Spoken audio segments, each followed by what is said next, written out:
একজন পুরুষ সে তার স্ত্রীর সহযোগিতা ছাড়া সহজে সফল হতে পারে না।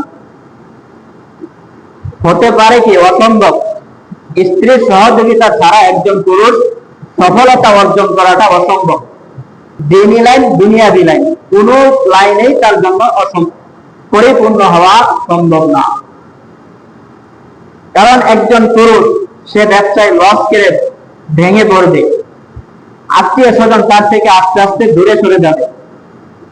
যেন একটা প্রবাদ বাক্য আছে যে সুখের সময় বন্ধু বটে অনেকে হয়, দুঃখের সময় হাই হাই কেউ কারো নয়। যখন সুখের সময় থাকবে আশেপাশে বন্ধু বান্ধবের অভাব নাই, কিন্তু যখন আপনার কাছে টাকা পয়সা থাকবে না, আপনার উপর বিপদ আসবে, আশেপাশে তাকায় দেখবেন কেউ নাই, শুধুমাত্র আপনার স্ত্রী থাকবে। যদি স্ত্রী আপনাকে নিঃস্বার্থ ভাবে ভালোবাসে, নিঃস্বার্থ মহব্বত যদি করে, তাহলে যত বিপদে আসুক স্ত্রী আপনার পাশে থাকবে।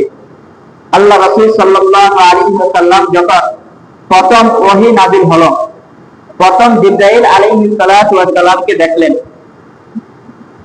হেরা পর্বতের মধ্যে, হেরা পাহাড়ের মধ্যে।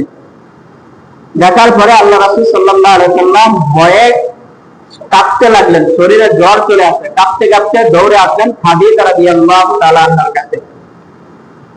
আম্মা জান খাদিজা রাদিয়াল্লাহু তাআলা আনহা আল্লাহ রাসূল সাল্লাল্লাহু আলাইহি ওয়াসাল্লামকে সান্ত্বনা দিলেন যে আপনি কারো হক নষ্ট করেন না, আপনি আত্মীয়তার সম্পর্ক নষ্ট করেন না, আত্মীয়তার সম্পর্ক বজায় রাখেন, কাউকে কষ্ট দেন না, কারো উপর জুলুম করেন না, অত্যাচার করেন না।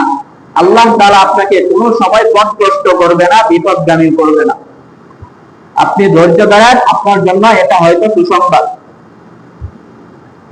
তাহলে আল্লাহ রাসূল সাল্লাল্লাহু আলাইহি ওয়াসাল্লাম ভেঙে পড়লেন, কিন্তু সান্ত্বনা দিলেন কে? ওনার স্ত্রী। ঠিক তেমনি হবে, একটা পুরুষ যখন ভেঙে পড়ে তখন তার সান্ত্বনার একমাত্র উপায় থাকে স্ত্রী। স্ত্রী তাকে সাহস যোগায়,